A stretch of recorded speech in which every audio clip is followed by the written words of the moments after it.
Hi guys! So ito, pupunta kami ng Highlands Park. Bale, biglaan lang talaga yung pagpunta namin dito kasi maaga na tapos yung medical ng aking boyfie. So itong Highlands Park ay located po siya sa Barangay 55 Estancia, overlooking the city of Legazpi and Mount Mayon. And marami rin siyang resto bars, cafe, and other attractions. Maganda rin dito yung sunset and viewing city lights. Dahil maaga naman natapos yung medical ng aking boyfriend maaga pa naman, diretso kami dito. And guys, this is our first time to be here and pumunta kami dito. Solo pa namin yung place.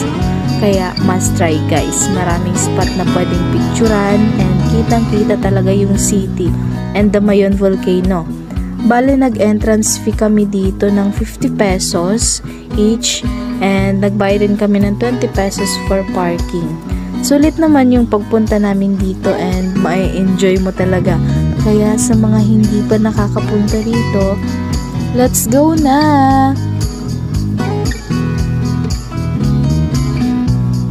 So, pakita ko sa inyo yung view.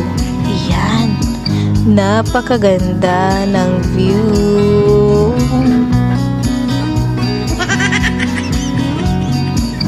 At nag-model-model pa nga siya. Oh no!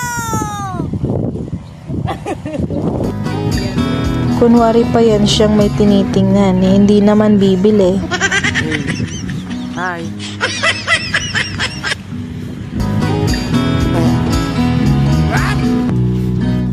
Ay, ang ganda talaga dito. Thank you guys for watching. See you in my next videos. Bye!